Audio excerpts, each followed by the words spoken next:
Salut, je m'appelle Émilie et j'ai 17 ans.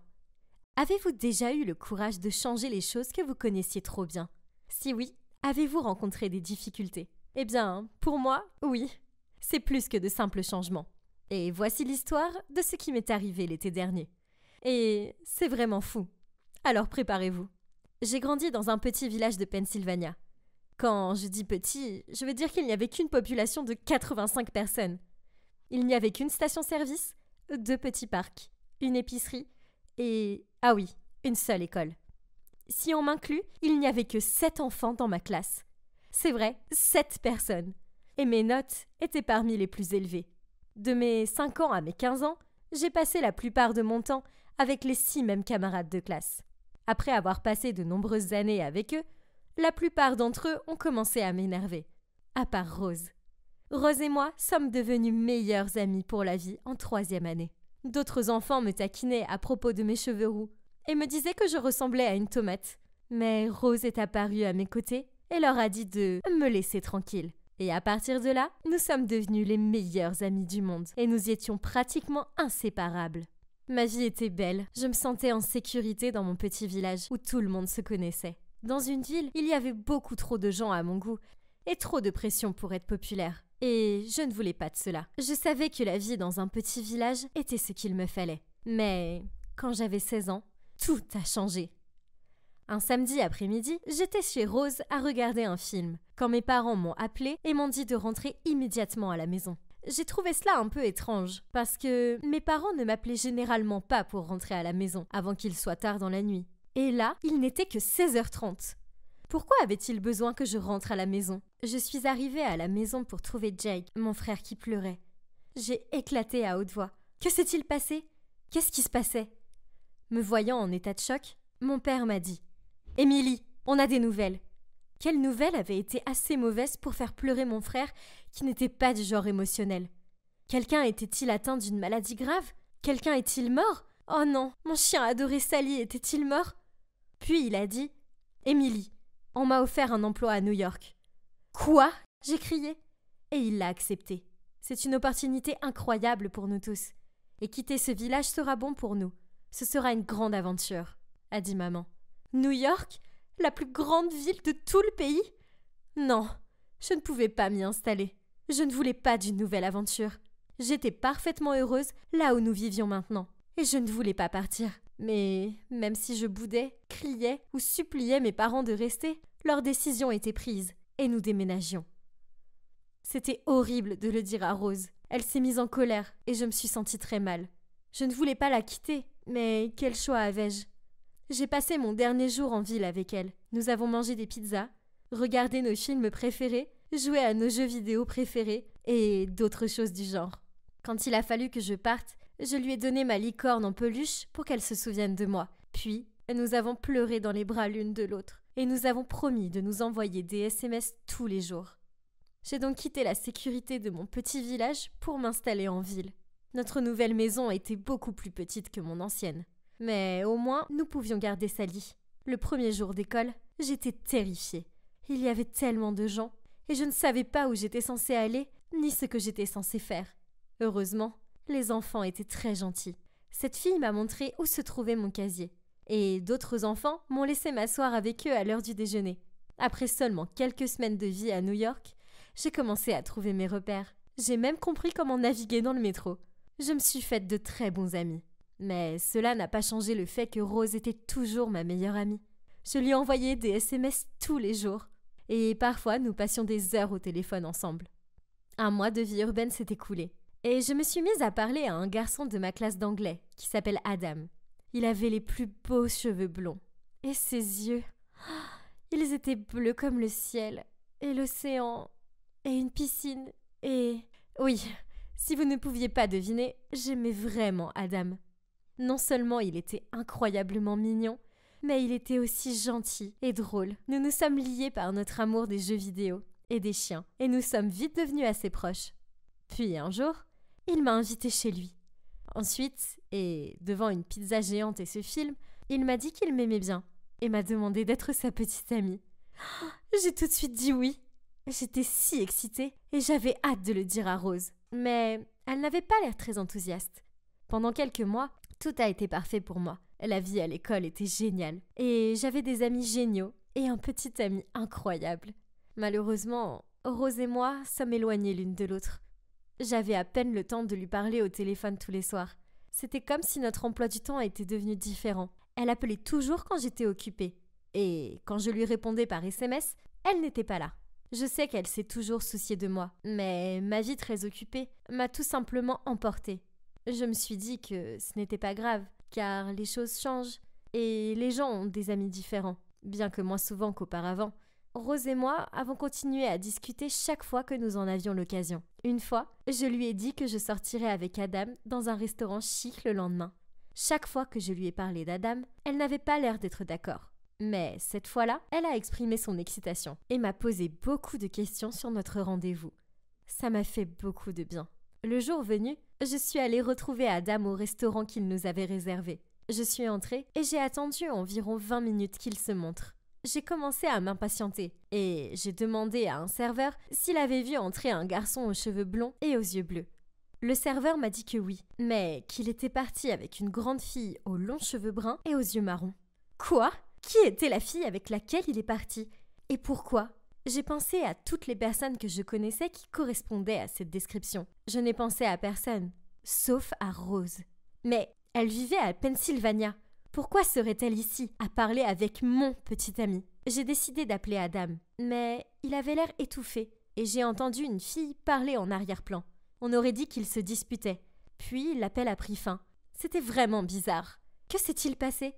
Je n'avais aucune idée de ce qui se passait. Alors je suis rentrée chez moi. Sur mon chemin, j'ai eu l'impression que quelqu'un me suivait. Et j'ai alors réalisé qu'une voiture roulait très lentement après moi. Quand j'ai essayé de m'arrêter, elle s'est aussi arrêtée. Oh mon Dieu, est-ce que cela avait quelque chose à voir avec moi ? Je me suis sentie terrifiée. Et j'ai commencé à courir aussi vite que possible jusqu'à ce que j'arrive chez moi. J'ai fait demi-tour et j'ai vu cette voiture garée devant chez moi. Je tremblais en essayant d'ouvrir la porte. Et comme je le faisais, Sally a passé devant moi et a couru vers la voiture. Je ne l'avais vue agir de la sorte qu'à chaque fois qu'Adam venait. Elle aimait vraiment Adam. « Attends, Adam !» C'était ça, Adam était dans cette voiture. Était-ce une blague ? J'ai couru pour voir ce qui se passait. Là, sur le siège du conducteur, il y avait Rose. Et à ma grande surprise, Adam était attaché sur le siège arrière. « Rose !» j'ai crié. « Que fais-tu ici à New York avec mon petit ami ?» Adam a crié. « À l'aide !» Elle m'a dit que tu m'attendais dans sa voiture, puis elle m'a kidnappée. Rose s'est rapidement retournée et m'a regardée en face. « Oh, salut Emily. Qu'est-ce que tu fais avec mon petit ami ? Ce n'est pas un bon gars pour toi, Emily. J'ai besoin que tu rompes avec lui maintenant, ou sinon je vais l'emmener loin pour que tu ne le retrouves jamais. Tu es folle ? On ne va pas rompre juste parce que tu me demandes de le faire. Maintenant, laisse-le partir. » J'ai marché jusqu'à la porte du passager pour rejoindre Adam, mais la voiture s'est mise à rouler. Vite, j'ai couru après la voiture, mais j'étais trop lente. Mais Sally a couru après elle aussi, et elle ne s'est pas arrêtée. Elle a failli se faire renverser, alors qu'elle se faufilait entre les voitures jusqu'à ce qu'elle soit hors de ma vue. J'avais tellement peur. J'étais sur le point d'appeler les flics quand j'ai vu une voiture de police passer devant moi. Comment l'ont-ils déjà su ? Qui a appelé le 911 ? Je me suis retournée et j'ai vu ma mère se tenir dehors avec le téléphone qui me faisait des signes nerveux. Elle avait vu toute la scène et a appelé la police. Merci, maman.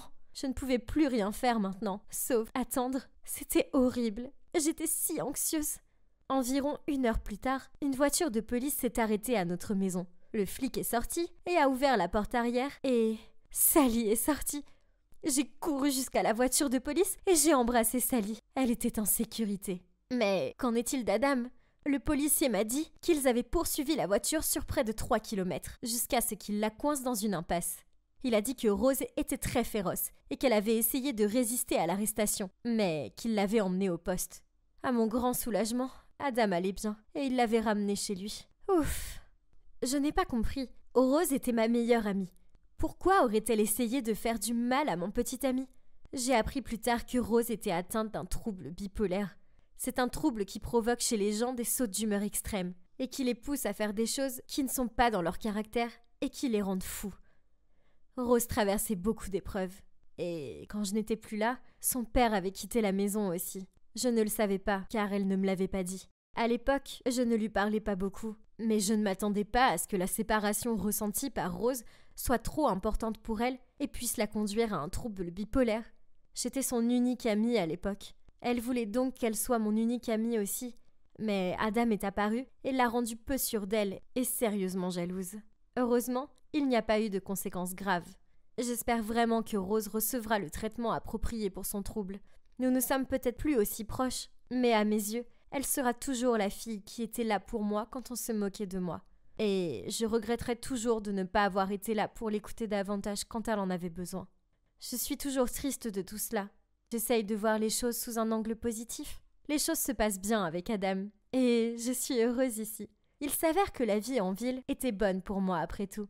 Que ce soit en amitié ou en amour, les gens ont toujours besoin de leur propre espace. Et parfois, aussi triste que cela puisse être, les gens se séparent. Cela arrive dans la vie. Être trop jaloux n'aide pas à réparer les choses. Cela ne fait que repousser l'autre plus loin. Salut les amis, c'est Sam, votre célibataire préféré. Après que ma copine depuis plus de 9 ans, Jeannette, m'a trompé, j'ai décidé d'abandonner les filles pour essayer de fréquenter un mec. Au bout de quelques rencarts avec ce grunt, je me suis rendu compte que je n'étais pas gay. Confus, je suis allé errer au lac. C'est là que j'ai vu la fille du bubble tea pleurer toutes les larmes de son corps. On a fini par discuter, et en fait elle est plutôt géniale. Mais vu que je suis un abruti, j'ai oublié de lui demander son nom et son numéro. Ah! Je l'avais déjà croisée 2 fois, donc je devrais de nouveau bientôt tomber sur elle, non? Mais les semaines passèrent et je ne la voyais nulle part. J'ai même passé quelques après-midi dans la boutique de bubble tea en espérant la voir. Je ne l'ai pas vue, mais j'ai trouvé son sosie. Une pauvre fille qui s'est retrouvée terrifiée quand je lui ai foncé dessus en criant « Oui, je t'ai trouvé ! Oups !» Je n'arrêtais pas de penser à elle. C'était vraiment embêtant. Et puis, pour empirer le tout, ma mère m'a appelé en me demandant de venir de toute urgence. Il n'y a pas à discuter avec ma mère car elle a toujours raison, donc je suis directement allé la rejoindre. Dès que j'ai passé la porte, elle secouait son téléphone sous mon nez. Il y avait la photo de Grant et moi en train de se tenir la main. On aurait dit que James avait mis sa menace à exécution, cet enfoiré. Il sera rayé de ma liste de cartes de Noël à envoyer. Ma mère m'a demandé d'un air sévère « Qui est ce jeune homme? Est-ce que tu as une liaison avec lui ?» Et la pauvre Janet alors? Oh oui, j'ai peut-être oublié de leur dire que je n'étais plus avec Janet. Je leur ai dit de se prendre un bon remontant et de s'asseoir.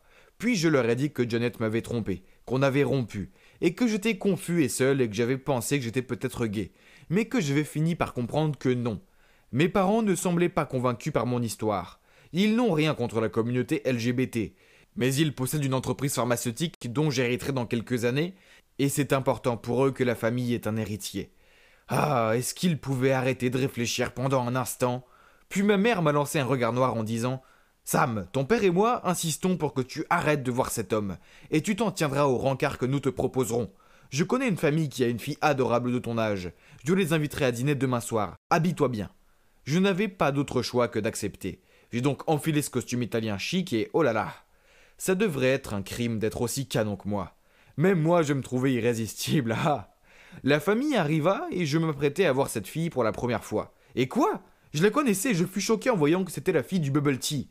Ses parents l'ont présentée. Elle s'appelait Julia. Julia, quel joli prénom! Je ne pouvais cacher ma joie.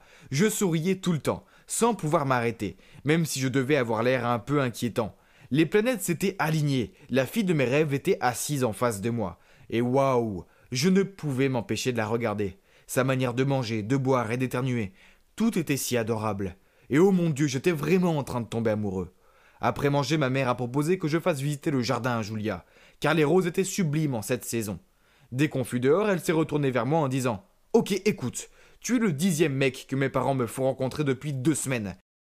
J'en ai marre, je n'ai pas envie d'être en couple de toute façon. Donc on pourrait éviter de perdre notre temps et mettre un terme à ça tout de suite. » Et waouh, je ne m'attendais pas à ça. Elle ne m'aimait pas? Enfin, ah bon?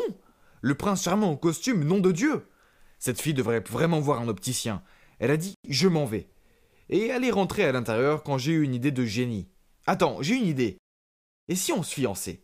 Elle se tourna vers moi d'un air choqué. « Bon, je vais commencer donc autant continuer.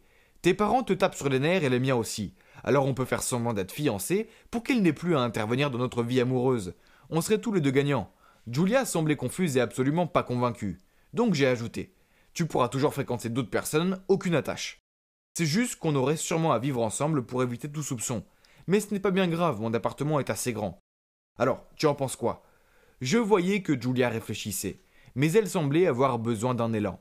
C'est alors que j'ai dit, et aussi, pour ta gouverne, je suis gay. Donc tu n'as pas à t'inquiéter, car tu n'es pas mon genre. Ce serait comme avoir un colocataire, et même un coloc très sexy. Oh super, comment allais-je la séduire si elle pensait que j'étais gay? Bien joué, Sam. Mais à ma surprise, elle a accepté. Oh mon Dieu, je ne pensais pas que ça marcherait. J'étais si heureux, mais il fallait que je me calme, et que je garde mon sang-froid. Donc on s'est serré la main pour sceller l'accord. Le lendemain, on s'est retrouvés dans un café pour parler des conditions, et on a établi quelques règles importantes. 1. Ne parler de cet accord à personne. 2. Pas d'excuses. On se rend ensemble aux événements importants. 3. On peut fréquenter d'autres personnes, mais on n'en parle pas à nos familles et à nos amis.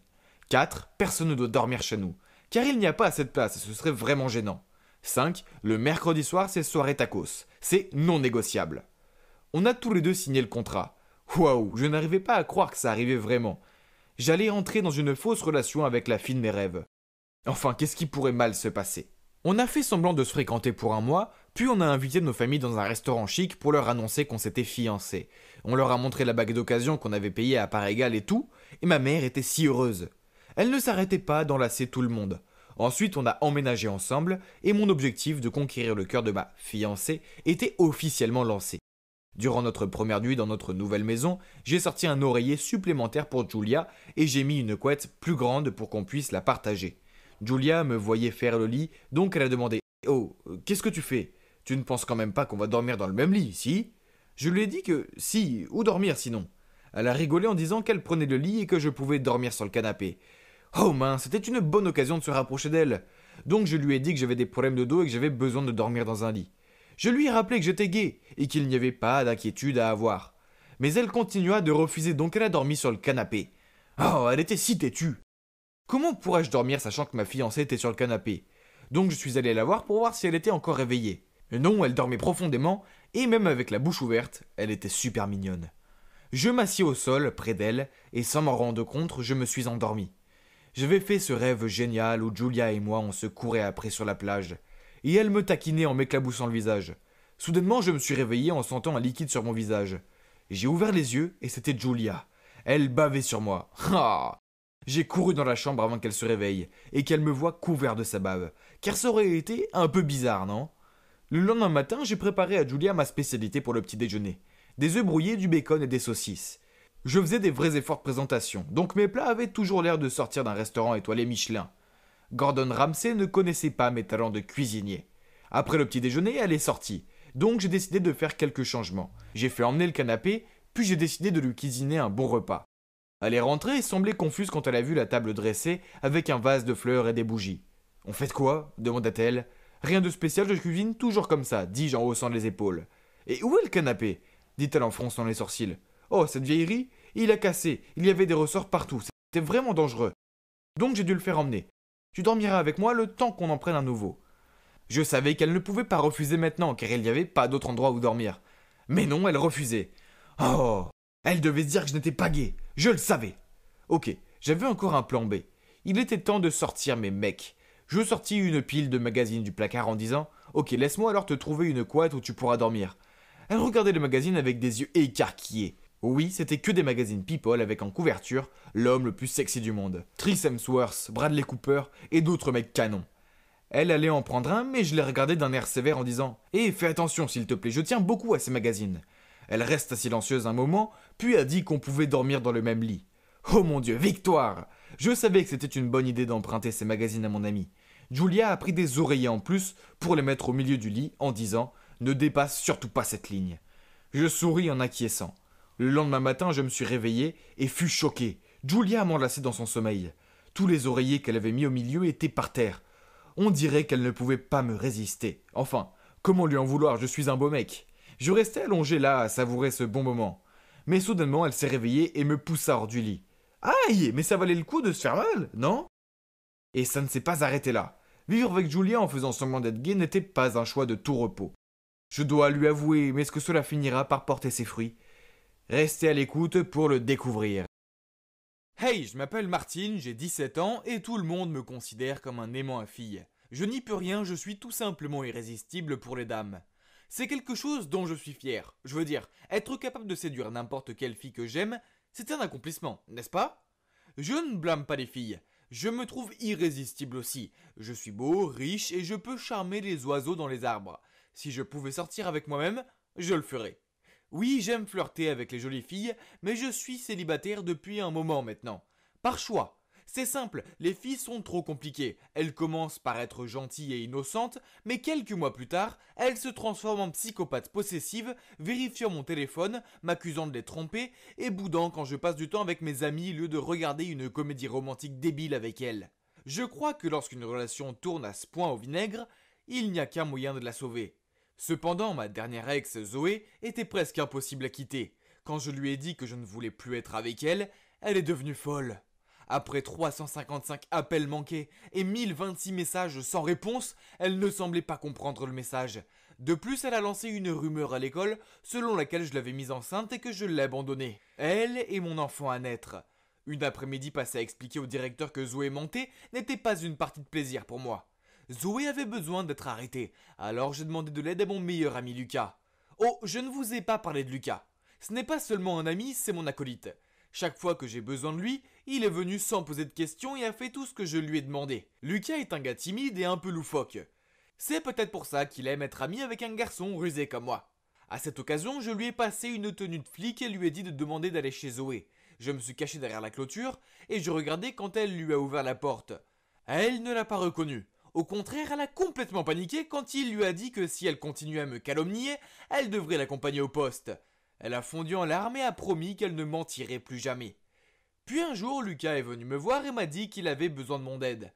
Bien sûr, mon pote, tout ce que tu veux. Il a dit qu'il avait le béguin pour cette fille, mais qu'il ne savait pas quoi faire pour obtenir ces infos. Oh, mon garçon est amoureux. Facile. Laisse-moi faire. Le lendemain, nous sommes allés au centre commercial et il m'a montré cette fille. Il s'est avéré qu'elle est mignonne et qu'elle travaille dans un magasin de vêtements. Les vacances d'été venaient de commencer. J'étais donc le plan parfait pour aider mon frangin à séduire cette fille. Je lui ai dit de postuler pour un emploi à temps partiel là-bas, mais il a immédiatement refusé disant qu'il était beaucoup trop nerveux pour le faire. Le lendemain, je suis donc allé au magasin, j'ai montré mon CV au patron et j'ai demandé un emploi. Mais il a dit qu'il n'y avait pas de poste vacant. Soudain, un type qui travaillait là est venu nous voir et a démissionné. Bingo, j'ai eu le boulot. Oui, j'ai dû payer à ce type 2 mois de salaire en échange de sa démission. Mais bon, tout ça pour mon frangin. L'argent, ce n'est pas ce qui me manquait. Bref, premier pas fait. Donc j'ai commencé le travail et toutes les filles qui travaillaient là-bas ont immédiatement afflué autour de moi. Comme je l'ai déjà dit, je suis un aimant à filles. Enfin, toutes sauf la fille que Lucas aime. Elle n'avait pas l'air de s'y intéresser. J'ai quand même découvert son prénom. C'était Alice. Les jours suivants, j'ai passé beaucoup de temps à essayer de parler à Alice pour apprendre à la connaître. Mais elle continuait à m'ignorer. Je savais que je devais améliorer mon jeu. Alors, quand j'ai appris qu'elle faisait des heures supplémentaires, j'ai saisi ma chance. Quand je rangeais des choses dans l'entrepôt, j'ai fait exprès de laisser tomber une boîte sur la tête de mon patron quand il est passé. Ne vous inquiétez pas, ce n'était pas lourd. Il n'était pas très content et m'a fait faire des heures supplémentaires. Bingo. Super. Il n'y avait que moi et Alice seuls dans le magasin. Elle avait l'air épuisée alors je lui ai passé de l'eau et lui ai dit « Tu es fatigué, rentre chez toi, je peux te remplacer. » Elle a regardé le verre d'eau et a souri. « Je vais bien, tu n'es pas fatigué de me courir après et de n'arriver à rien? Je sais quel genre de garçon tu es. » Puis elle s'est levée pour continuer à travailler et m'a complètement ignoré. Une fois de plus, j'ai échoué. Il est temps de passer au plan B. J'ai convaincu Lucas de faire semblant d'être célèbre et de venir au magasin. Je lui ai dit de payer des filles pour qu'elles lui demandent des autographes et des photos quand il entrerait. Le plan était qu'il demande conseil à Alice, qu'elle soit intéressée et qu'elle craque pour lui. Un plan parfait, hein. Ouais, ça ne s'est pas si bien passé. Il s'est pointé en ressemblant à une sorte de clown. Je lui ai dit de s'habiller de manière vive, mais je ne voulais pas dire qu'il devait s'habiller comme s'il avait volé un arc-en-ciel. Aucune des filles qu'il avait payées pour l'embêter n'est venue. Alors il est resté là, maladroit, et Alice n'avait pas l'air très impressionnée. Ce gars est stupide. Est-ce que je devais vraiment tout faire pour lui? Alors j'ai trouvé le plan C. J'ai décidé de la kidnapper. Je plaisante. En fait, je l'ai emmenée à la plage. Nous n'avions qu'une équipe du matin ce jour-là. Alors quand nous avons terminé, je l'ai attendue dehors. Dès que je l'ai vue, je l'ai tirée vers la voiture qui attendait et j'ai dit à mon chauffeur de partir. Elle n'était pas très contente et a menacé d'appeler les flics. Je lui ai dit de se détendre et de profiter de la journée parce qu'elle avait travaillé si dur. À la fin, elle a arrêté de crier et m'a dit qu'il y avait intérêt à avoir de la glace. Nous avons joué avec l'eau, trouvé des coquillages, vous savez, les trucs normaux de la plage. Son humeur s'est améliorée et je pouvais sentir qu'elle était plus à l'aise avec moi. Puis nous nous sommes assis sur le sable et nous avons regardé le coucher de soleil. J'ai vu Alice regarder sa montre, puis me regarder. Il se fait tard. Est-ce l'heure de rentrer ? Bien sûr, mais hey, que dirais-tu si la prochaine fois on t'achetait une nouvelle montre ? La tienne est ancienne. Elle a secoué la tête. Non, pas mon problème, c'est mon père qui me l'a donnée. C'était un grand homme, mais quand j'avais 9 ans, il a commencé à boire. Une fois, il est rentré chez lui et a frappé ma mère. Il est parti après ça, et je n'ai plus entendu parler de lui depuis. Après un bref silence, j'ai dit « Est-ce qu'il te manque ?» Elle avait l'air triste en disant « Oui, mais je sais pas si je lui pardonnerai. Chaque fois que je pense à lui, je regarde cette montre. Mon père a gravé mon nom dessus tout seul. » Je l'ai réconforté. « Ne pense pas trop. Je comprends ce que l'on ressent quand on perd un être cher. Ma mère est décédée quand j'étais petit. Je vis avec mon père, mais il ne me donne que de l'argent, au lieu de son temps. Il ne s'occupe pas de moi comme ta mère le fait pour toi. » Je l'ai regardée et elle m'a rendu un regard compatissant. J'ai soudainement senti mon cœur battre. Alice était une fille si gentille. Mais non, je me suis rappelé que je faisais ça pour Lucas. Nous nous sommes donc levés, nous sommes rentrés chez nous.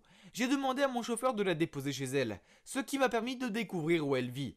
Pour aller chez elle, nous devions passer par une ruelle très longue et sombre, alors j'ai une idée géniale. Je payerai des gars pour qu'ils se fassent passer pour des voyous, et Lucas pourrait arriver et la sauver. Le héros et la demoiselle en détresse. Vieux jeu, mais ça réussit à tous les coups. Le jour de la fausse attaque est arrivé, et je me suis caché derrière les bannes à ordures. J'ai vu Alice arriver, et ensuite les deux voyous se sont montrés. Attends, qui étaient ces gars ? Ce n'étaient pas les gars que j'avais engagés. Soudain, Lucas s'est précipité pour sauver Alice. Oh non, il ne savait pas que c'était de vrais voyous.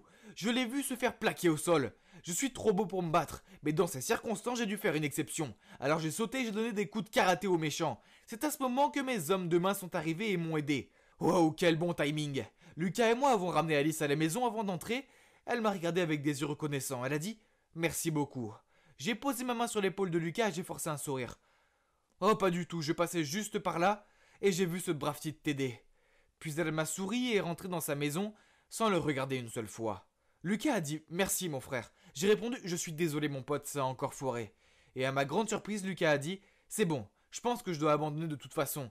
Je n'ai pas le courage de la revoir. » Mais j'ai pu voir la façon dont elle te regardait. Je sais que j'ai été vaincu. Mais tu as craqué pour elle, n'abandonne pas. Ne t'inquiète pas, lâcher prise ne signifie pas abandonner, mais plutôt accepter qu'il y a des choses qui ne peuvent pas se réaliser. Et toi, donne-lui une chance et essaie d'être sérieux cette fois. C'est une fille bien. Cette nuit-là, j'ai pensé à ce que Lucas avait dit. Il s'est avéré qu'il avait raison, j'avais des sentiments pour Alice et je devais le lui dire. Le lendemain, je me suis approché d'elle après le travail et j'ai commencé à balbutier un tas de bêtises. Mais j'ai vu quelqu'un s'approcher de nous. Zoé. Elle m'a regardé et a dit « Eh bien, on dirait que tu as une nouvelle petite amie ?» Puis elle s'est tournée vers Alice. « Et fais attention avec lui, il aime bien piéger les filles puis les larguer. Ne l'aime pas trop, sinon il va appeler un flic chez toi et te larguer comme il l'a fait avec moi. » Alice m'a regardé fixement, l'air choqué. « C'est vrai ?» Puis quand je suis resté silencieux, elle a éclaté en sanglots. « Je savais que tu étais un con, mais j'ai quand même craqué pour toi. » J'ai essayé de la prendre dans mes bras pour la calmer, mais elle continuait à me repousser. Puis soudain, sa montre est tombée et j'ai entendu un bruit de craquement. J'avais accidentellement marché dessus. Je l'ai ramassée, elle ne fonctionnait plus. Elle m'a crié dessus. « Comment as-tu pu ? Tu savais combien cette montre comptait pour moi ?» Je ne savais pas quoi faire alors je me suis enfui. Je sais, je suis un con, mais j'allais réparer ça. En commençant par la montre. J'ai erré dans un marché d'occasion à la recherche d'un horloger et ma recherche m'a conduit à une maison appartenant à un homme grincheux. Il a d'abord refusé de m'aider, mais lorsque j'ai sorti la montre, il a regardé fixement et a dit qu'il m'aiderait à une condition. Le lendemain, j'ai donné la montre à Alice et lui ai demandé de me pardonner. Elle me l'a prise avec colère, mais en la regardant, elle semblait confuse quand elle a vu qu'elle était réparée. « Comment ?» m'a-t-elle demandé.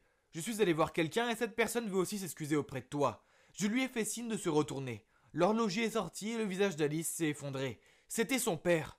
Elle lui a crié dessus. « Pourquoi es-tu là ?» Je savais que je devais désamorcer la situation, alors j'ai dit « Quand je suis allé réparer cette montre, il l'a reconnue et m'a supplié de l'aider à te parler. Il t'aime toujours autant. » Le père d'Alice a dit « Alice, je veux juste m'excuser auprès de toi et de ta mère. Ces 7 dernières années, je me suis senti si seul. S'il te plaît, pardonne-moi pour que je n'ai plus à vivre dans le tourment. » Ainsi, après une longue conversation, ils se sont finalement expliqués. Alice a accepté de pardonner son père seulement s'il allait chez elle et s'excuser auprès de sa mère.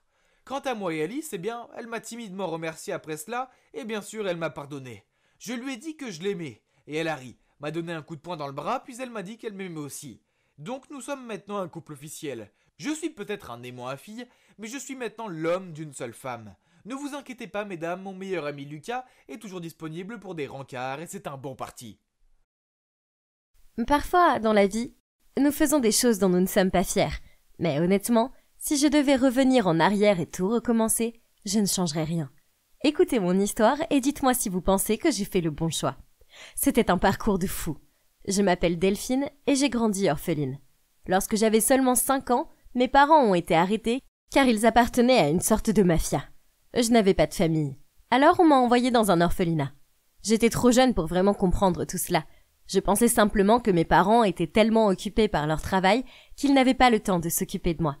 Mais plus tard, j'ai compris que mes parents étaient de mauvaises personnes, qu'ils me frappaient souvent et qu'ils me privaient même de nourriture quand je faisais des bêtises. Au cours des 4 années suivantes, j'ai été adoptée par 3 familles différentes. Les 2 premières expériences ne se sont pas bien terminées et les familles m'ont renvoyée. Mais la 3e famille était vraiment gentille. Malheureusement, la chance n'était pas de notre côté.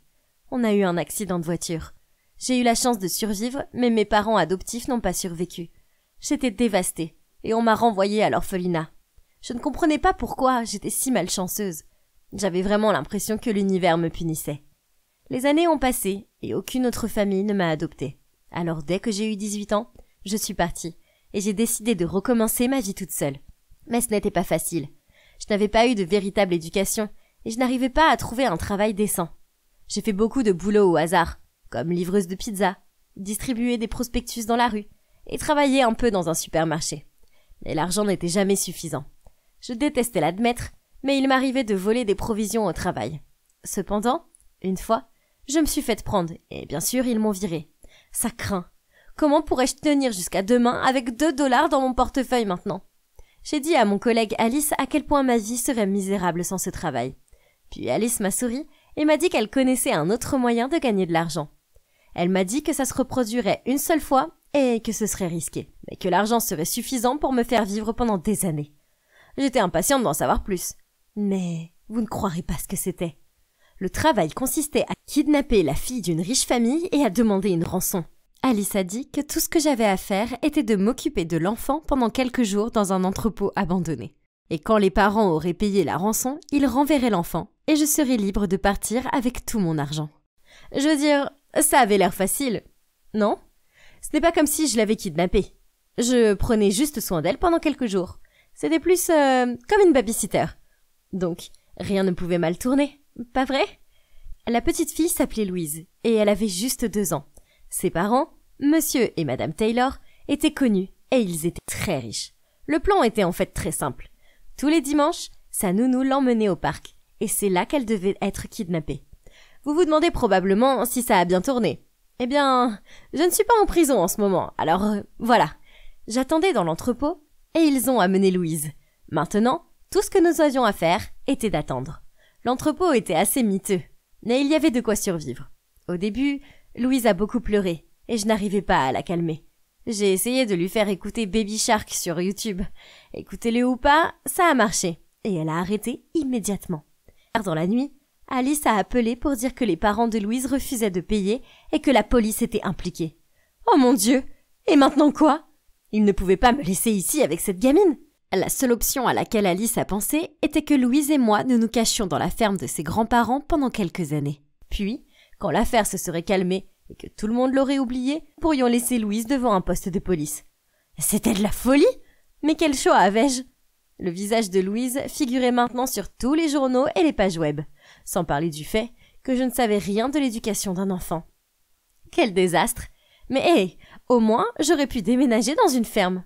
Donc, le lendemain matin, le cousin d'Alice, qui transporte les légumes de la ferme à la ville, est venu nous chercher et nous a conduits en toute sécurité à la ferme.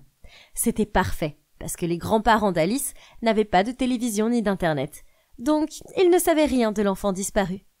Alice leur a dit que j'étais une mère célibataire et que je n'avais nulle part où vivre. Alors, ils nous ont chaleureusement accueillis et ont dit qu'en échange, je pourrais les aider à la ferme.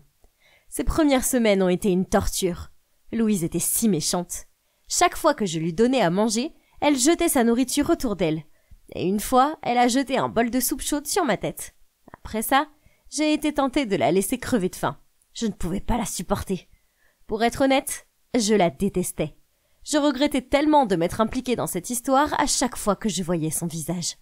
Mais un soir, elle était allongée sur le lit à côté de moi et j'étais impressionnée. Je suis allée la réveiller pour la descendre pour la dîner et elle était brûlante. J'ai commencé à paniquer. J'ai cherché un thermomètre et sa température était de 39 degrés. Je devais faire baisser sa fièvre. J'ai demandé aux grands-parents d'Alice de m'aider à acheter des médicaments pour elle. Je paniquais sérieusement, car elle tremblait maintenant. Je l'ai prise dans mes bras et j'ai réalisé que j'allais protéger cette petite fille quoi qu'il arrive. Elle avait l'air si innocente et j'ai senti mon cœur s'ouvrir à elle. Nous avons dû nous endormir, car je me suis soudainement réveillée 1 heure plus tard et j'ai été soulagée de voir que sa température était redevenue à la normale. Après cela, je me suis sentie plus proche de Louise.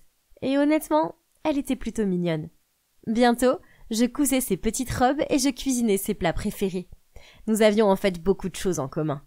On aimait toutes les deux les macaronis au fromage.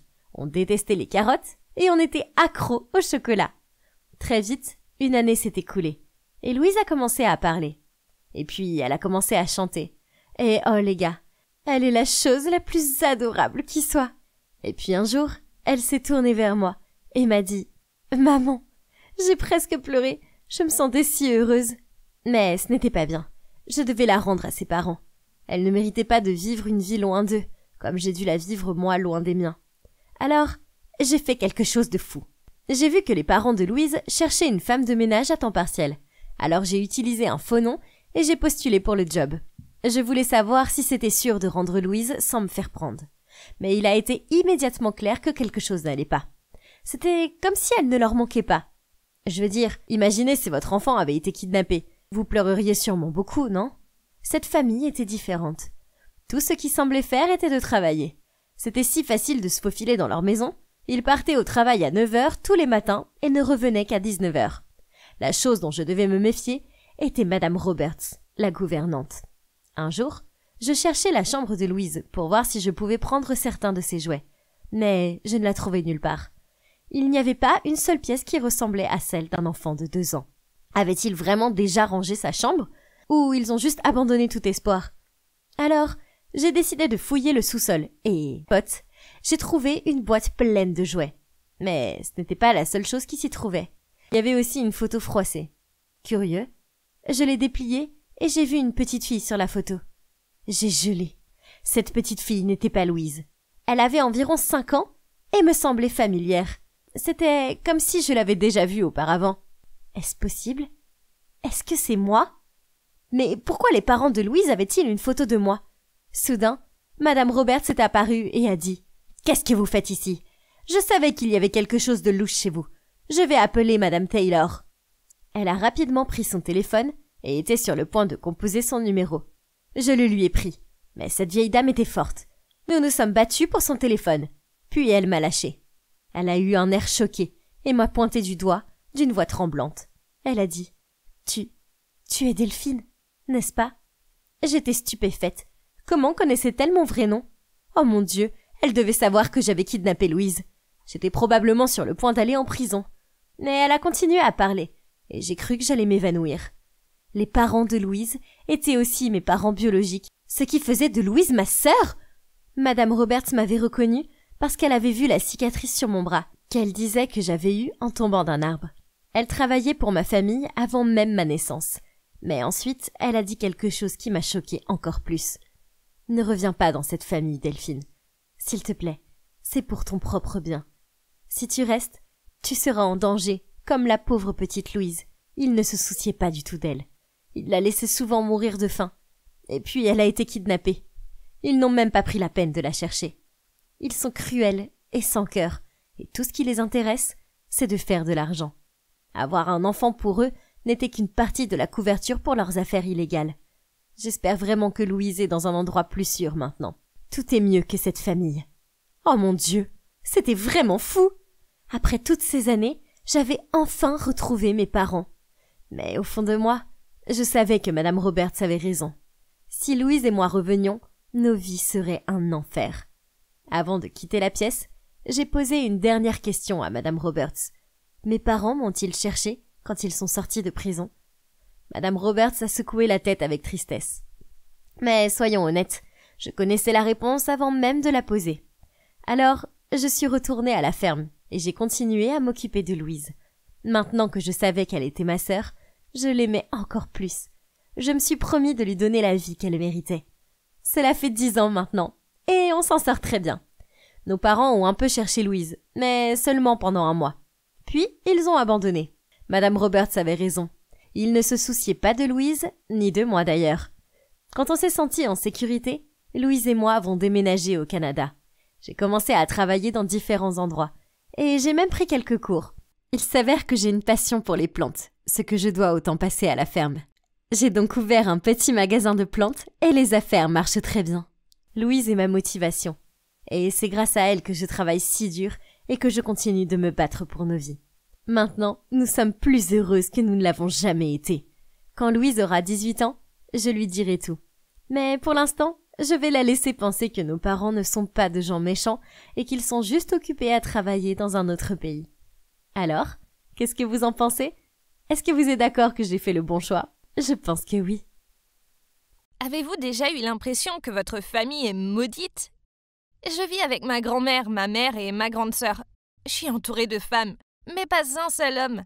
Ça doit être une malédiction parce que mes grands-parents ont eu un mariage terrible. Et le mariage de mes parents aussi avait été un vrai fiasco. Donc ça a rendu ma mère et ma grand-mère super allergiques aux hommes. Elles pensaient que tous les hommes étaient dangereux.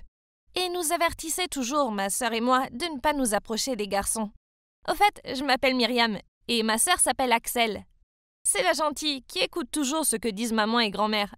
Et je suppose qu'on peut dire que moi, je suis l'enfant rebelle. La plupart de mes amis étaient des garçons. Mais bien sûr, ma famille ne le savait pas. Chaque fois que je parlais de mes amies, je prétendais qu'elles étaient toutes des filles. Sinon, ma mère me tuerait probablement. Même si j'étais entourée d'amis masculins, quand il s'agissait d'amour, c'était une toute autre histoire. J'étais en fait assez timide à ce sujet. Peut-être que ma mère et ma grand-mère avaient vraiment une influence sur moi, car chaque fois qu'un garçon me disait que je lui plaisais, je ne le croyais pas. Une fois, au collège, j'ai presque cru un garçon. Il disait qu'il était fou amoureux de moi et qu'il serait même prêt à mourir pour moi. Il s'asseyait littéralement devant notre porte d'entrée du matin au soir, attendant que j'accepte d'être sa petite amie. Mais il n'a pas pu échapper à la colère de ma mère. Quand elle l'a surpris, elle lui a jeté un seau d'eau et il s'est immédiatement enfui. Il est clair qu'il ne voulait pas mourir pour moi. Il y a eu d'autres garçons qui disaient aussi qu'ils ne pouvaient pas vivre sans moi, mais je les vois toujours se balader en vie et en bonne santé. Donc je suppose que ma mère et ma grand-mère avaient raison. Les hommes sont une bande de menteurs. Mais il y avait toujours des exceptions. Et mon exception était Samuel. Oh, le rêveur Samuel. Je l'ai rencontré dans un magasin de disques. Et nous sommes allés chercher le même disque exactement au même moment. J'ai eu le coup de foudre dès le premier regard. Tous ces avertissements sur les garçons ont quitté ma tête. Et je pouvais à peine voir. Mes yeux s'étaient transformés en émojis de cœur. La suite a marqué l'histoire. Nous sommes tombés amoureux l'un de l'autre. Nous sommes devenus un couple. Et j'ai fini par trouver le courage de le ramener à la maison. Je parie que personne ne pourrait refuser un gars aussi mignon, y compris ma grand-mère et ma mère. Je ne savais pas que je l'invitais en fait dans la fosse au lion. Dès qu'il est entré dans notre maison, il a fait un câlin à ma grand-mère et il a dit « Vous devez être la mère de Myriam, je vois d'où elle tient sa beauté. » Puis il s'est tourné vers ma mère et a dit « Salut Axel, t'es encore plus jolie que sur les photos. » Mais c'est alors qu'Axel est apparu. Et Samuel a réalisé qu'il n'avait pas prévu que j'aurais une grand-mère et une mère aussi jeunes et aussi belles. Ma mère et ma grand-mère ont essayé de cacher leur amusement. Et Samuel m'a fait un clin d'œil. Oh là là, il était rusé. Au milieu du dîner, quand Samuel est allé aux toilettes, j'ai remarqué que ma mère et ma grand-mère se souriaient l'une à l'autre. Elles préparaient quelque chose. Et si elles avaient mis quelque chose dans la nourriture? Je ne leur faisais pas confiance. Alors je leur ai demandé ce qui se passait. Mais elles m'ont souri gentiment et m'ont dit « Rien, ma chérie ». J'ai pris une bouchée de sa purée de pommes de terre et c'était tellement salé. Je leur ai demandé pourquoi elles avaient fait ça. Et ma grand-mère a répondu « Nous voulons juste voir s'il est un menteur comme tous les autres hommes, chérie. Voyons s'il choisira d'être un homme poli ou honnête. » Quand Samuel est revenu, ma grand-mère lui a demandé s'il aimait sa cuisine. Et il a répondu « C'est délicieux, merci. Ça me plaît que tu ne te prives pas de sel. » Ça fait vraiment ressortir les saveurs naturelles de la pomme de terre. Ha! Ça, c'est mon mec. Bien joué, Samuel. Ma grand-mère et ma mère n'ont pas arrêté leur farce pour autant. Elles étaient déterminées à ridiculiser Samuel. Ma mère lui a demandé de l'aider à prendre le dessert dans le frigo. Et elle a mis une fausse araignée en plastique sur le gâteau. Elle voulait manifestement lui faire peur. Mais il n'est pas tombé dans le panneau. Il l'a juste enlevé et l'a laissé sur la table. Et après le dîner, ma grand-mère lui a demandé s'il voulait se joindre à elle pour fumer. Mais il a poliment refusé. Il était clair qu'il n'allait pas trouver ses faiblesses aussi facilement. Quand nous avons fini de dîner, Axel est monté dans sa chambre. Peu après, ma grand-mère et ma mère ont soudainement dit qu'elles avaient entendu quelqu'un appeler dehors. Alors elles se sont levées et sont sorties pour vérifier. Je pouvais voir leur visage frustré, car elles ne trouvaient aucune raison d'interdire mon histoire d'amour avec Samuel. Elles devaient donc sortir pour discuter. J'ai dit à Samuel d'attendre dans la cuisine pendant que j'allais les espionner. Mais dès que je suis entrée dans le couloir, toutes les lumières se sont soudainement éteintes. Et j'ai entendu quelqu'un défoncer la porte. J'étais tellement paniquée que j'ai poussé des cris incontrôlables. Et je n'ai pas pu m'empêcher de trembler, de me tenir la tête et de crier à l'aide. J'avais tellement peur. Mon Dieu, j'ai même entendu un bruit comme celui d'un pistolet qu'on charge. Étions-nous sur le point d'être cambriolés? Je suis restée là, figée sur place. J'étais terrifiée. Mais ensuite, j'ai senti une main sur mon épaule et j'allais mourir de peur. Mais heureusement, ce n'était que Samuel. Il m'a approché de lui tout en tenant quelque chose comme un bougeoir. Puis il était sur le point de me laisser là pour faire face à celui qui avait causé ça. Mais j'avais tellement peur que je l'ai serré très fort et j'ai fondu en larmes. Soudain, la lumière est revenue. Et après avoir été éblouie pendant un moment, j'ai remarqué que ma mère et ma grand-mère se tenaient juste là devant moi. Ma grand-mère a crié « Qui es-tu » Je savais pas de quoi elle parlait, alors j'ai levé les yeux vers Samuel et j'ai sursauté. Oh, c'était pas Samuel, c'était un inconnu. J'ai couru vers ma mère et j'ai dit « C'est un voleur, il a une arme !» Ma grand-mère a rigolé et a dit « Il n'y a pas de voleur, idiote. C'était juste un test pour ton petit ami. On voulait voir s'il était courageux. » Puis ma grand-mère a regardé vers la cuisine et Samuel était là, replié sous la table. Vraiment ? Comment maman et grand-mère voulaient-elles qu'il réagisse dans une situation aussi dangereuse? Bref, c'était tellement gênant de le voir comme ça. Mais attendez, qui était cet inconnu? Soudain, il a parlé et a dit « En fait, je suis Baptiste, le petit ami d'Axel. » Ma mère et ma grand-mère ont été choquées. Ma mère a crié à l'étage « Axel, descends tout de suite !» Eh bien, c'était gênant. Il s'est avéré que Baptiste et Axel sortaient secrètement ensemble depuis plus d'1 an. Il avait même une échelle de corde qu'il utilisait pour monter dans sa chambre chaque week-end. Je n'arrivais pas à le croire. J'ai lancé un regard vers Axel.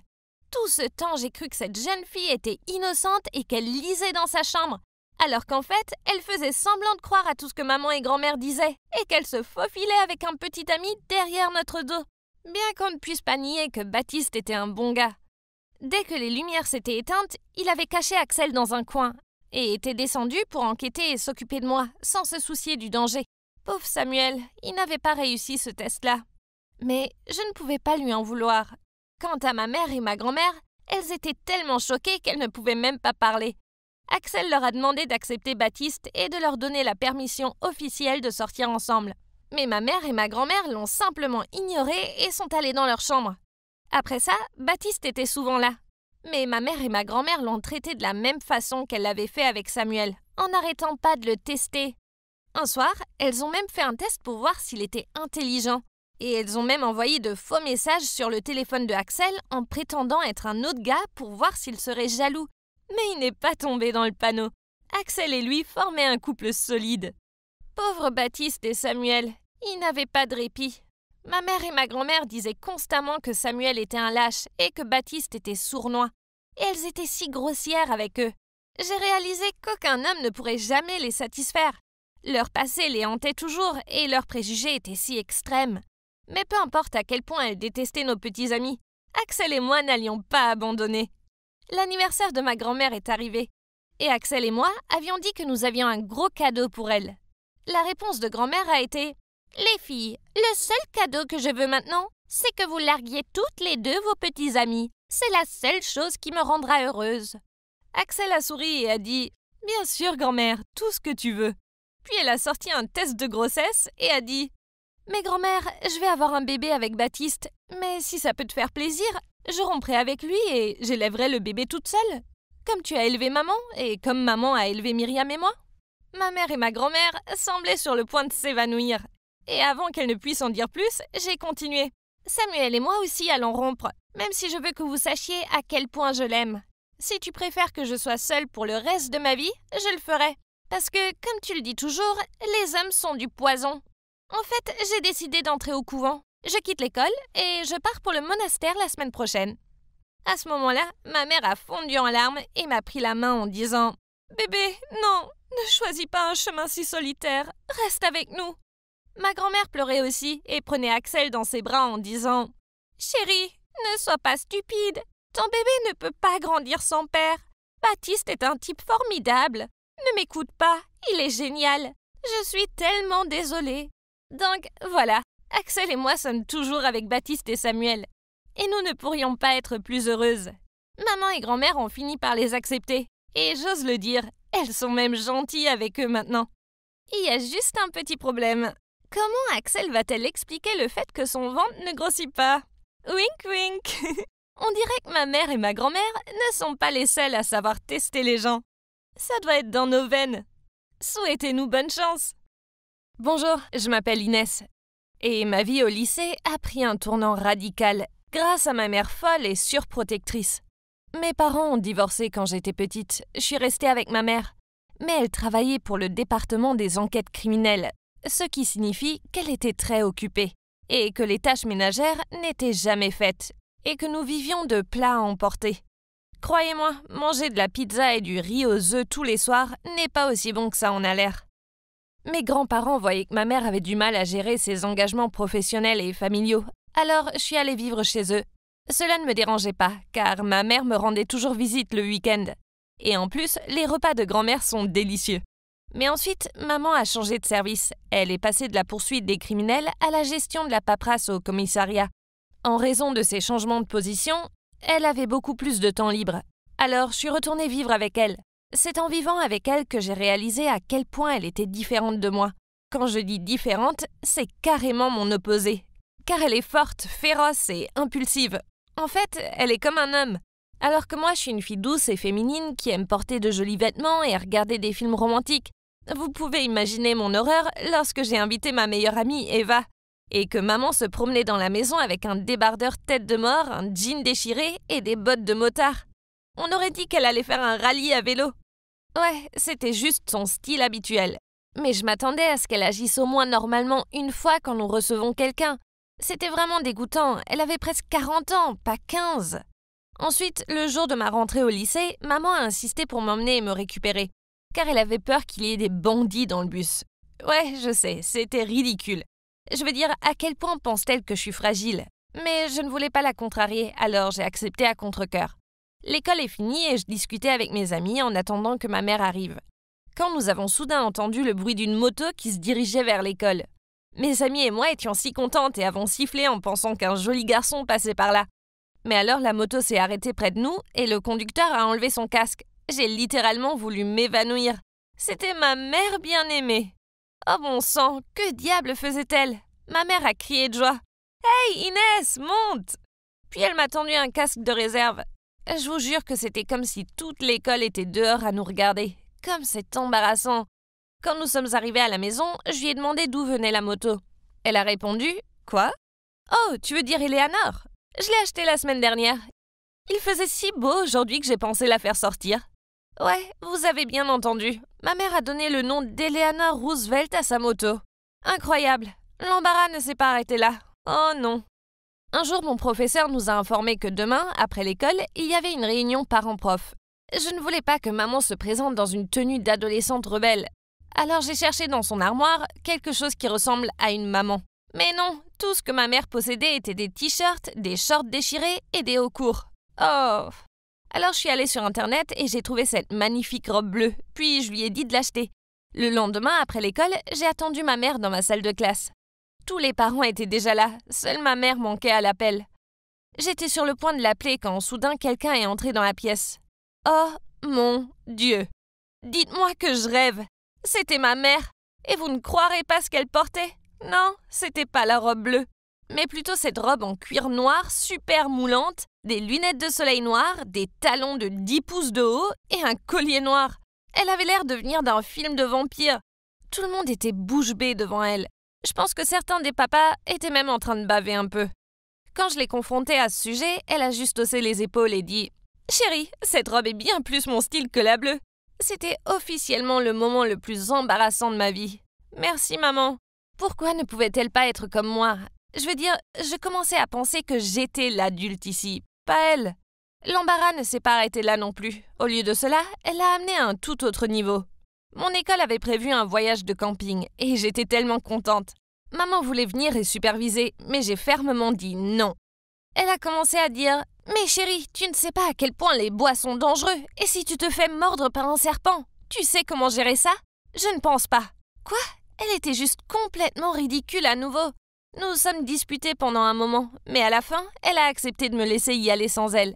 Le voyage était tellement amusant et des garçons mignons nous ont demandé à Eva et à moi si nous voulions aller nous baigner dans le lac. Bien sûr, nous avons dit oui. Je veux dire, regardez-les, ils étaient tellement mignons. Soudain, j'ai entendu crier. C'était Eva. Elle a dit que quelqu'un se cachait dans les buissons et nous observait. C'était si effrayant. Les garçons ont dit qu'ils allaient vérifier. Mais alors cette personne a sauté hors du buisson et a effectué une prise de judo sur eux. Attends une minute, je connaissais ce mouvement. Pourrait-il être ce que je pense? Oh non, c'était ma mère. Que portait-elle?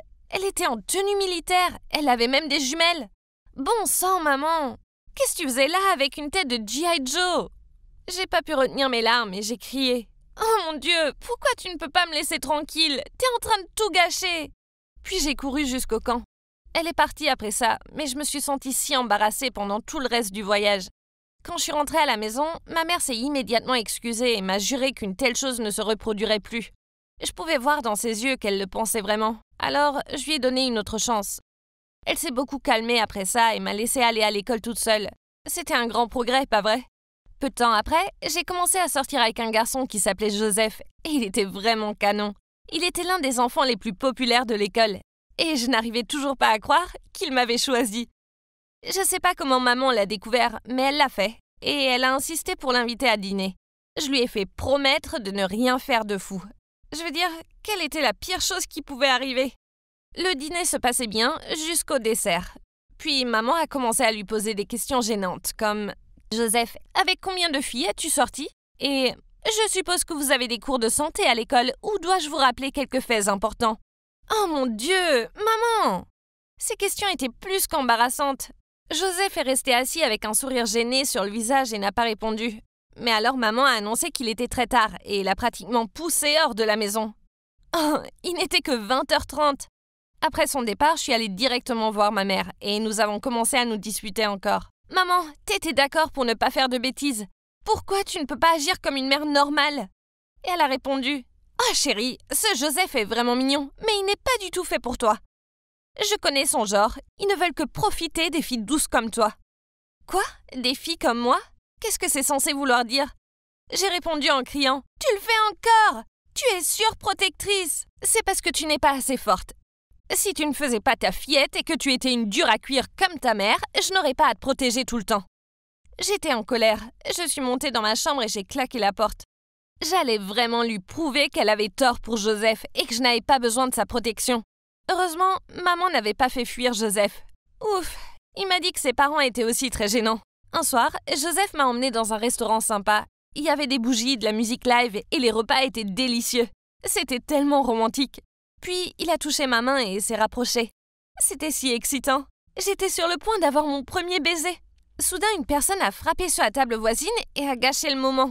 C'est alors que j'ai remarqué qu'elle avait un porte-clés sur son sac qui était identique à celui que j'avais fait une fois au camp d'été. Je me suis levée et me suis dirigée vers la table.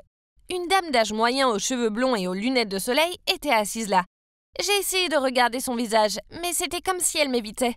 J'ai regardé de plus près et je n'arrivais pas à le croire. J'ai arraché la perruque de sa tête et oui, c'était ma mère, encore une fois. Pour être honnête, je n'avais plus envie de me disputer avec elle. Ce qui s'était passé ce jour-là était la preuve qu'elle ne pouvait pas changer. Alors j'ai simplement dit d'une voix calme « Je te déteste, maman. Tu es la pire maman qui soit. » Puis j'ai attrapé le bras de Joseph et je suis partie en courant. Ok, peut-être que ce que j'ai dit était un peu dur, Mais elle venait de ruiner ce qui aurait été mon premier baiser. Je n'arrivais plus à me concentrer sur notre rencard après ça, alors j'ai demandé à Joseph de me ramener chez moi. Mais à ma grande surprise, il m'a ramené chez lui. Oh, je savais ce que ça voulait dire, mais je n'étais pas encore prête pour tout ça. Alors je lui ai dit que j'allais prendre un Uber. Soudain, il a attrapé mon bras et a essayé de me traîner dans sa maison.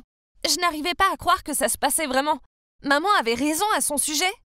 Je paniquais, mais je me suis soudain souvenue d'une chose importante qu'elle m'avait apprise. Alors j'ai utilisé sa prise de judo sur lui. Ça a marché. Il était allongé sur le sol et il gémissait de douleur. Ah!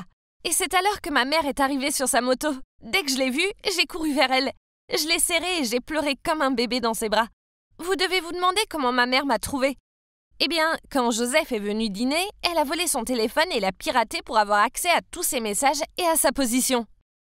Donc, après que je l'ai traîné hors du restaurant, il a envoyé un message à son ami disant qu'il essayait de coucher avec moi à tout prix, ce que ma mère a vu. Alors elle s'est précipitée pour me sauver. Oh mon Dieu, maman, ce n'était pas bien du tout. Mais que peut-on attendre d'un enquêteur criminel? Quand nous sommes arrivés à la maison, nous avons eu une discussion sérieuse. À ma grande surprise, elle a admis qu'elle s'était trompée à mon sujet. Elle voyait maintenant que j'étais capable de prendre soin de moi. La prise de judo que j'ai faite à Joseph l'a vraiment impressionnée. Tu vois, les filles douces peuvent aussi botter les fesses. Donc, à partir de ce moment, les choses se sont beaucoup améliorées entre nous. Il s'est avéré que ma mère n'est pas si ennuyeuse après tout. Je réalise maintenant qu'elle est plutôt cool et que tout ce qu'elle a fait, c'était juste pour me protéger. D'accord, elle a peut-être poussé les choses à l'extrême, mais elle l'a fait avec de bonnes intentions. Grâce à ma mère, je me sens plus forte maintenant. Vous savez ce qu'on dit? Je suis une femme forte parce qu'une femme forte m'a élevée. Mais une chose est sûre, je n'emprunterai pas ces vêtements de sitôt. La famille, c'est compliqué. C'est vrai. Je pensais que ma famille était la plus heureuse possible. Mais non, tout comme une bulle s'explose quand elle devient trop grande. Maman et papa se sont séparés après une grosse dispute stupide. Après ça, mon père a déménagé. Moi et ma petite sœur Katie avons eu un choix difficile. L'un de nous resterait ici avec maman et l'autre irait vivre avec papa et sa nouvelle copine, Zara. Cathy est vraiment douce, gentille et sensible. Alors je ne pensais pas que bouleverser sa vie et la faire vivre avec une nouvelle belle-mère serait une bonne idée. Je suis un grand frère, protéger ma petite sœur était mon devoir. Donc, c'était réglé. Katie est restée avec maman et j'ai emménagé avec papa et Zara. Quelques mois plus tard, maman est tombée amoureuse d'un certain Valentin et l'a épousé. Je n'étais pas très convaincu par Valentin. Je ne l'avais rencontré que quelques fois, mais il semblait trop prétentieux à mon goût. Bref, revenons à papa, et il s'avère que ma vie avec eux était une partie de plaisir. Et il me laissait sortir quand je voulais, et il me faisait à peine faire des tâches ménagères. Au contraire, Zara n'était pas une personne méchante.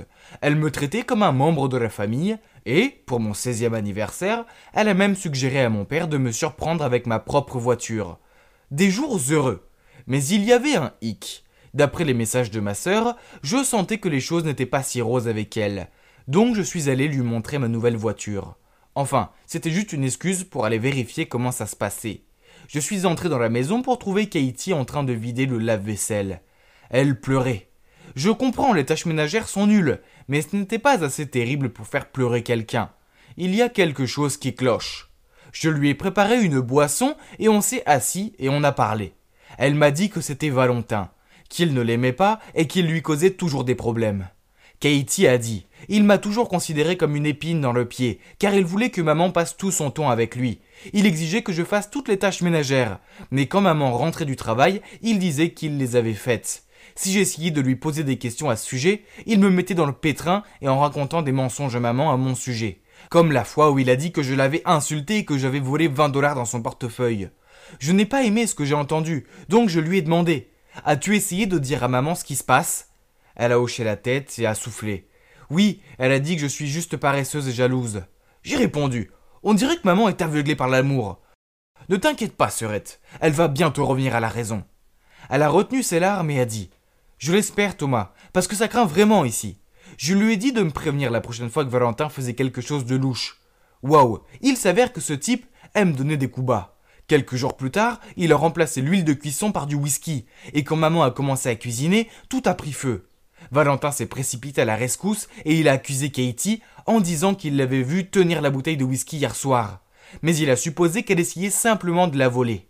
Puis il a dit à maman que Katie avait insisté pour qu'il cuisine son steak. Donc la farce devait lui être destinée. Maman l'a tout de suite cru et l'a puni en lui faisant manquer le bal de l'école et en lui faisant faire des tâches ménagères à la place. Pauvre Katie, elle était si bouleversée. Mais une semaine plus tard, Valentin le sournois a encore frappé. Cette fois, Katie l'a vu remplacer la mayonnaise light de maman par de la mayonnaise complète. Katie s'est précipitée chez maman pour l'attraper en flagrant délit, mais quand elle est arrivée, elle l'a vu étaler de la mayo light sur son bagel. Maman a crié sur Katie pour avoir dit des mensonges sur son beau-père, et l'a puni encore une fois. C'était nul. Ma sœur est la plus gentille des filles, et elle ne mérite pas ça. Sans parler du fait que certaines de ses farces semblent dangereuses. Pas tant celle de la mayonnaise, mais celle du feu aurait pu mal finir. Ce Valentin devait arrêter de jouer, et il était temps que je lui montre que personne ne s'en prend à ma petite sœur. Donc j'ai suggéré que nous échangions les choses pendant quelques semaines. Katie irait vivre avec papa et apprendrait à connaître Zara, et moi j'irais vivre avec maman et apprendrais à connaître Valentin. Il est clair que Valentin savait qu'il ne pouvait pas m'embêter, donc la première semaine, il est resté hors de mon chemin. J'ai utilisé ce temps pour faire le plein, me relaxer, apprécier la cuisine de maman et préparer ma vengeance. Quand la deuxième semaine est arrivée, j'étais prêt à faire de la vie de Valentin une misère. Sacré vénard de Valentino. Maman travaillait très dur car Valentin avait perdu son emploi. Alors, en bon fils que je suis, je l'ai conduite à l'épicerie. Maman était si heureuse de mon aide et elle m'a promis de me faire mon omelette préférée. Quand nous sommes rentrés à la maison, maman a appelé Valentin pour qu'il vienne aider à porter les sacs à l'intérieur. Il a essayé de l'impressionner en les portant tous à la fois. Mais l'un d'eux s'est ouvert et les provisions sont parties dans tous les sens, y compris la boîte d'œufs. Oups, maman était furieuse et lui a crié « Voilà ce qui arrive quand on essaye de se vanter et faire l'homme fort. Maintenant, je ne peux pas avoir d'omelette pour mon dîner et j'attendais ça avec impatience. » Haha, voir son expression stupéfaite était tellement drôle. Oui, j'ai fait un trou dans le fond du sac pour que ça arrive. J'en avais pas encore fini avec lui. Aucune chance. Donc les jours suivants, quand maman est partie super tôt pour le travail, j'ai versé des cornflakes partout, jeté du linge sale sur le sol, mis la gamelle du chien sur le canapé et j'ai marché partout avec mes baskets sales. J'ai même emporté le petit déjeuner que maman avait préparé pour Valentin à l'école pour qu'il se réveille affamé et qu'il passe la journée à nettoyer mon désordre. Ah! Naturellement, Valentin n'était pas content de moi. Alors quand je suis rentré de l'école, il m'a forcé à tondre la pelouse. Ce gars avait l'air si fatigué d'avoir passé la journée à débarrasser mes affaires. Alors, ça me va. Quand maman est rentrée et m'a vu, j'ai repris mon souffle et j'ai dit « J'ai eu une journée chargée avec l'école, mais Valentin m'a quand même fait faire toutes les corvées. Je suis si fatigué, maman. » Maman s'est précipitée à l'intérieur et a trouvé Valentin en train de regarder des dessins animés. Alors elle lui a crié dessus « Tu es à la maison toute la journée. Alors pourquoi tu ne tonds pas la pelouse au lieu d'obliger mon fils à le faire ? Moi je dois aller travailler et mon fils doit faire des sales corvées. Alors quel est exactement ton rôle dans cette maison ?» Valentin est resté bouche bée. Mais ça ne s'est pas arrêté là, car maman était tellement en colère qu'elle l'a fait dormir sur le canapé. Valentin m'a évité après ça, mais ce n'était pas suffisant. Je devais faire en sorte qu'il laisse ma sœur tranquille. Je devais faire comprendre à Valentin que sa façon de faire était mauvaise. Je savais que maman et Valentin avaient une tirelire dans leur chambre pour leurs futurs enfants. Alors, quand ils n'étaient pas là, je me suis faufilé dans leur chambre, j'ai cassé la tirelire et j'ai caché l'argent dans la veste de Valentin. Ce soir-là, après le dîner, j'ai demandé à maman si je pouvais emprunter ses écouteurs. Elle est allée les chercher dans sa chambre. Juste au moment où Valentin a pris sa veste et est allé partir. Au moment où il a franchi la porte, nous avons entendu un cri affolé à l'étage. C'était ma mère. Elle avait dû trouver la tirelire cassée et a couru en bas en criant après Valentin. Il est resté sur le pas de la porte, confus. Mais elle a vérifié ses poches et voilà, l'argent était là. Elle l'a agité en colère devant son visage. « C'est quoi ça, hein ? Tu vas dépenser les économies pour notre enfant, c'est ça ? Tu ne gagnes pas d'argent, alors arrête de tout gâcher. » Ils se sont disputés dehors. Alors je suis monté dans ma chambre et j'ai regardé par la fenêtre. Soudain, une voiture s'est arrêtée et une fille bien habillée en est sortie. Oh waouh, c'était Katie. Elle a couru vers maman et l'a prise dans ses bras. Puis papa et Zara sont apparus. Il s'avère que Katie a passé un bon moment chez papa. Zara a toujours voulu avoir une fille. Alors quand Katie est arrivée, elle était si heureuse qu'elle l'a emmenée faire du shopping, la coiffer et la gâter. Quand maman a regardé sa propre fille qui avait une meilleure vie avec sa belle-mère, j'étais sûr qu'elle a réalisé à quel point elle était mauvaise. Je pouvais voir son visage honteux. Je me suis précipité en bas et j'ai salué ma sœur. Puis je me suis tourné vers maman et lui ai dit « Maman, tu devrais t'occuper davantage de Katie. Tu vois, Valentin me maltraitait. Tu ne sais pas à quel point il était dur avec elle. Nous t'aimons, alors fais confiance à Katie comme tu m'as fait confiance. » Puis je me suis tourné vers Valentin. « Tu es son mari, mais cela ne veut pas dire que tu peux nous remplacer dans le cœur de notre maman. Les mamans aiment toujours plus leurs enfants. Ne sois pas enfantin et n'essaye pas de les séparer ou je reviendrai. Et je lui ai fait un clin d'œil. Ouais, ok. Il a grogné puis il s'est retourné vers Cathy et a dit « Je suis désolé, Katie. Que dirais-tu de commencer une nouvelle page ?» Katie a souri gentiment et elle a dit « Ok, j'aimerais bien. » On dirait que j'ai sauvé la journée. Maintenant, Valentin savait que s'il s'en prenait encore à Katie, je serais de retour. Après ça, maman a continué à faire toutes les corvées à Valentin. Mais Katie, qui est une fille adorable, l'a aidé. Quant à moi, je suis retourné à ma vie chez papa. J'y allais plus souvent pour voir Katie et déposer maman à l'épicerie. Et Katie venait souvent faire des barbecues et se faire dorloter par Zara. Donc à la fin, tout a fonctionné et maintenant, nous sommes une grande famille. Dingue et totalement disparate. Mais bon, tant que tout le monde est heureux et n'essaye pas d'embêter ma petite sœur, ça me va. Les gars, je veux vous parler de mon été le plus mémorable. Cela implique une maison sans parents, la fille de mes rêves, et l'énorme secret de mon petit frère Gabriel. En fait, Gabriel ne veut pas que je vous en parle. Mais cette histoire est trop drôle pour la garder pour nous.